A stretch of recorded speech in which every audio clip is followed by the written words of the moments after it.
네, 실적 발표 하나둘씩 나오고 있습니다. 오늘 금융주들 전반적으로 움직임이 상당히 좀 강했는데요. 장 마치고 나서 KB금융 실적 발표 나왔습니다. 여기에 보면은 국민은행 있고요, KB증권 있고요. 이 두 개 계열사들 포함해서 이 지주사의 실적이 나왔는데 금융계열사니까 순이익 기준으로 말씀드리겠습니다. 3분기 당기순이익이 1조 1,942억 원 발표가 됐습니다. 거의 1조 2천억 원에 육박하는 당기순이익 기록했는데요. 전년 대비로 봤을 때는 26.95%의 증가 흐름이었습니다. 시장 예상치는 1조를 살짝 하회할 것이다 라는 게 컨센서스였는데요. 1조를 상회하는 수준, 예상치 대비로는 한 20% 정도 더 잘 나왔습니다. 계열사별로 봤을 때는 은행 쪽은 별로 안 좋았는데요. 증권 섹터의 실적이 상당히 양호한 수준으로 나타나면서 전반적인 KB금융의 실적도 시장 예상치를 상회하는 수치로 발표가 됐습니다. 이제 줄줄이 금융주도 그렇고 실적 발표가 나오는 만큼 장 마치고 나서 나오는 내용들 장중에도 체크해 보겠습니다. 그러면은 오늘 장 어떤 의미를 가지고 있는지 내일 장은 또 금요일이라서요. 특별히 전략 신경 써서 세워봐야 될 텐데 함께 해주실 분입니다. 토마토 투자클럽의 최병훈 전문가입니다. 안녕하세요. 네, 안녕하십니까. 최병훈 전문가입니다. 네, 오늘 시장 한마디 어떻게 잡으셨어요? 어닝 시즌 실종 이렇게 잡았습니다. 어닝 시즌이 실종됐다. 네, 이렇게 잡아주셨는데 이유는 어디 있을까요? 네, 3분기 실적이 잘 나왔는데도 주식은 못 가고 주가는 오르지를 않고 있습니다. 우리뿐만 아니라 미국도 그렇고요. 오히려 실적이 나쁘게 나온 것은 오히려 급락을 할 수가 있고요.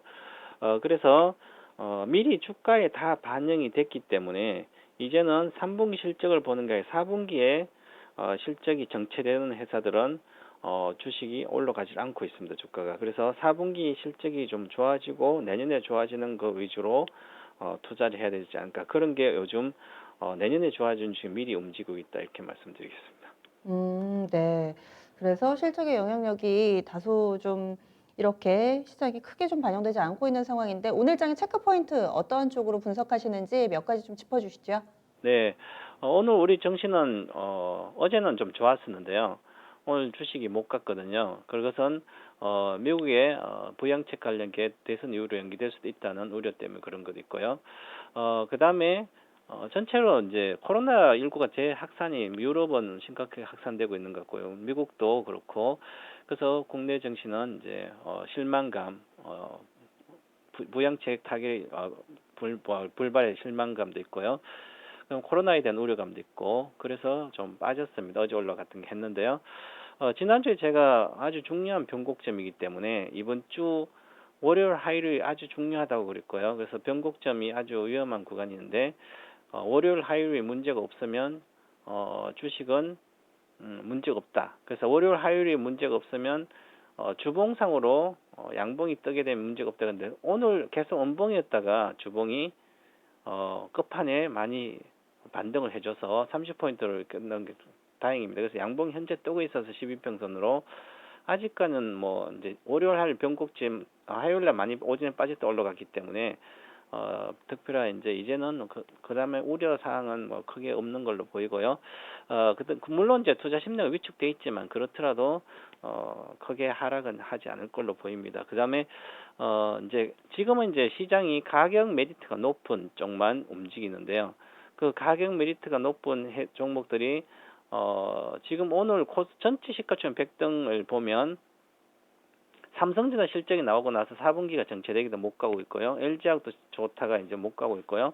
그 다음에 그동안 올해 바이오 주도주 중에서 바이오 시밀러 삼성바이오라든지 셀트로는 잘 많이 빠지고 있죠.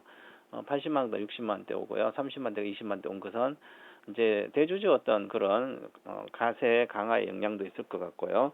카카오도 마찬가지 올해 주도주들 그런 측면도 같이 있을 걸로 보입니다. 그 다음에 지금 현재 가장 중요한 시장의 흐름은 계속 몇 주 동안 말씀드리고 있는데요. 가격 메리트 높은 화학, 철강이 우상향하고 있는 상태에서 최근 들어 은행이나 증권, 배당을 많이 주는 종목까지 올라가고 있습니다. 그것은 올라가도 10% 정도 내외밖에 안 되는데 변동성이 심하고 불확실성이 있는 장세에서 안전하게 피신용으로 지금 은행주라든지 정권주 중에서 이렇게 가고 있는데요. 그래서 오늘 뭐 장이 안 좋은 30포인트 빠지는 구간에도 정권주는 플러스로 나고 있는 상태고 삼성전이 거기서 대장으로 잘 가고 있고요. 그 다음에 하나금융주지라든지 신한지주 이렇게 은행주들이 상승세율 상위권에 놓여 있습니다. 손해보험도 그렇고요. 삼성화재. 사실 이제 화재주라든지 화재주는 배당을 많이 주죠. 그 다음에 정권주 삼성증권 한 6%, 6, 7% 정도 배당 수익률이 나오고요. 그 다음에 은행주는 기본적으로 뭐 6% 이렇게 나오거든요. 그래서 배당을 이제 많이 주는 종목들이 이렇게 크게 올라가고 금융주가 바로 변동성 장세에서 피신용으로 또 이렇게 가격 메리트가 작용되고 있다. 그리고 지금은 이제 언택트 관련된 종목은 계속 차익 실현이 나오고 있습니다. 자, 카카오도 그렇고요. 계속 흘러내리고 있죠. 그러면 이제 대주주 그 가세 강화에 아직까지 물량이 더 많이 결정이 뭐 덜 됐지만 남아 있기 때문에 중심선은 깨지지 않을까 그렇게 보입니다. 그래서 30만 원 초반도 좀 장도 안 좋고 같이 대주주 가세 영향이 강화된다면 밑으로까지 나가지 않을까 그런 생각을 하고 있고요. 그리고 전체적으로 지금 우리가 보면 배당을 얼마를 주는지를 알기 위해서는 HTS를 보면 다 나오는데요.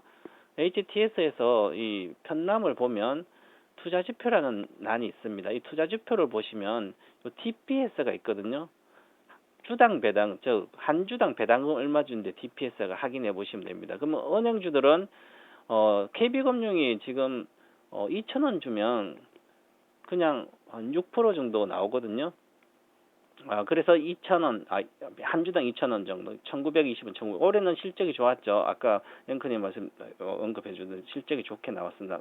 정권 쪽으로 해서. 그러면 이익이 잘 나오기 때문에 배당을 뭐 2,200원 이상은 주겠죠. 그러면 현재 4만 원이니까 2,000원만 줘도 2.5% 정도 되잖아요. 그죠? 그래서 이렇게 배당 얼마 준다 예상하고 지금 이렇게 투자자들이 하고 있습니다.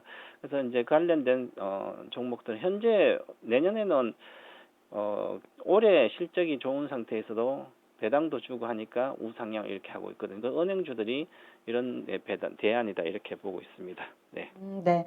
그러면 내일장에서는 우리가 봐야 될 게 어떤 게 있을지, 뭐 요즘엔 계속해서 재료는 똑같은데 여기서 추가적인 내용이 나오지 않기 때문에 뭐 상승 모멘텀을 찾지 못하고 계속 시장은 밀리고 그러다 보니까 투자자분들도 어깨가 축 처져 계신 분들이 많으실 것 같아요.